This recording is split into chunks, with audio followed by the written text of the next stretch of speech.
Puntland waxaa maanta ku dhawaad 40 kun oo qof ay si dimuqraadi ah u dhiibanayaan codadkooda iyagoo dooranaya golayaal deegaan.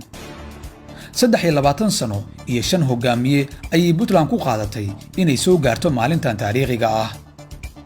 degmada Qardho iyo deegaanada Eyl iyo Uveyn ayay maanta ka bilaabatay doorasho qof iyo cod ah.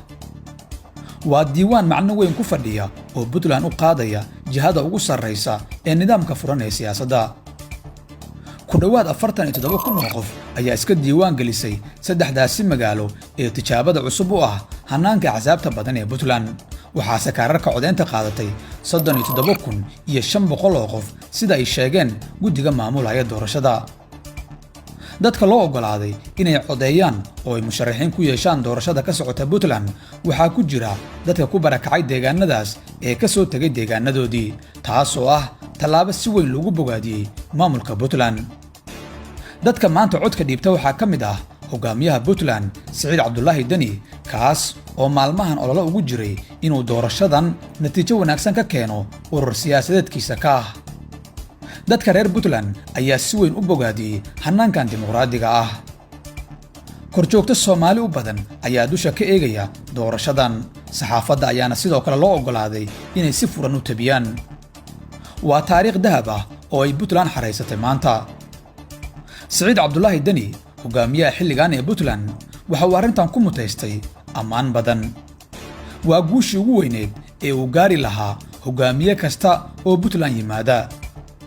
Cabdiweli Gaas iyo Cabdiraxmaan Faroole ayaa si weyn ugu dhacay inay dabaqaan nidaamka doorashada furan, waxaana ay maamulkii dhaafin waayeen halkii loogu dhiibay oo ah inay wax walba magacaabis ku yimaadaan.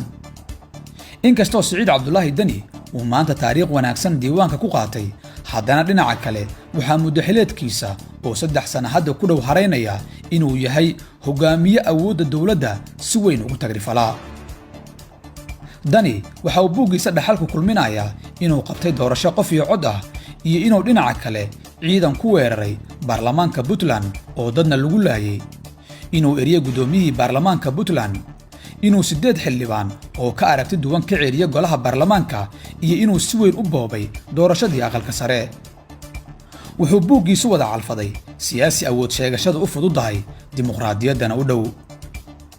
waa laba jiho oo aad u kala fog, laakiin buugga hogaamiye Siciid Cabdullaahi Dani labadaba waa laga heli karaa, waana falsafad ugub ah inaad labadaas mashruuc isku xambaartid. Kaah iyo Mideeye waa labada urur siyaasadeed ee la filayo inay codadka ugu badan ka heli karaan doorashada ka socota Puntland.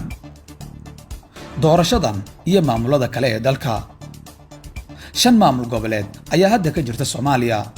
waxaa kaloo meel cidla ah taagan gobolka Banaadir oo aan matalaad siyaasi ku lahayn golayaasha heer federaal, sidoo kalena aan la aqoonin waxa uu maqaamkiisu noqon doono maadaama ay ku taala caasimadii dalka. Puntland waxay maanta bixisay 10 dimuqraadiyadeed oo u baahan inay maamulada kale kaga daydaan oo ay wax ka bartaan.